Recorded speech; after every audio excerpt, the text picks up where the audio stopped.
Hello, I'm back. Now that Rishi Sunak appears to have settled into his new roles as Conservative leader and Prime Minister, this seems a good opportunity to share my views on how he's done so far. First, the positives. By retaining Ben Wallace at Defence, James Cleverly at Foreign, Commonwealth and Development Affairs, and Penny Mordaunt as Leader of the House of Commons, Sunak has managed to assure a level of much-needed continuity.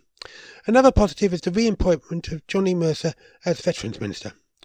Then there's the decision to move Therese Coffey from Health to Environment, Food and Rural Affairs. Well, let's face it, given her love of cigars, she isn't exactly a good role model for healthy living.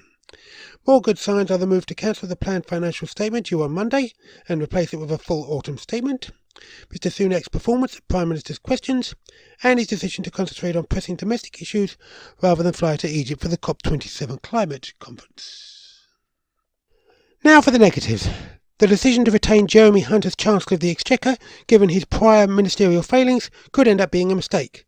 The same could be said about the reappointment of Suella Braverman as Home Secretary, almost a week after she resigned for breaking the ministerial code by using her personal email account for official business.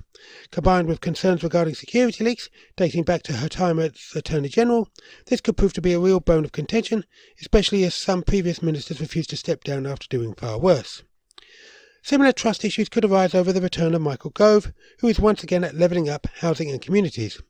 That may not go down too well with some members, given the way he behaved towards Boris Johnson during the 2016 Conservative Party leadership election, by initially supporting Johnson, only to decide to run for the leadership himself.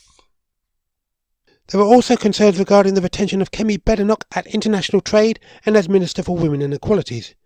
The latter is particularly problematic as, according to page 9 of the I newspaper dated 27th October, Badenoch abstained from the vote to extend same-sex marriage in Northern Ireland, failed to push through promised legislation to ban LGBT conversion therapy, and in 2018 was found to have hacked Harriet Harman's website 10 years earlier to get people to vote for Boris Johnson.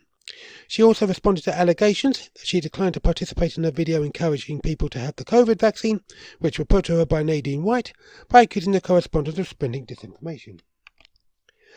This brings me to the hostility directed towards Gavin Williamson, due to fears that his hardline reputation could create a toxic atmosphere within the government, and James Cleverly for making the actually quite sensible suggestion that during the World Cup in Qatar, gay football fans should show respect for the cultural norms of the host nation.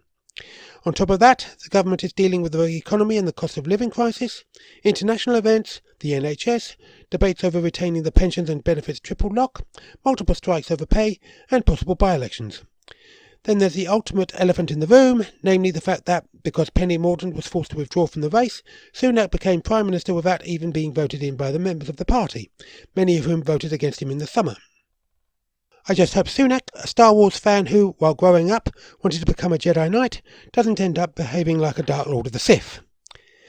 I hope you enjoyed today's video. If you did, feel free to like and share, and also submit comments and suggestions. If you haven't already done so, please subscribe to my channel and click the bell icon to be notified about new videos. Thanks for watching, and I'll be back soon.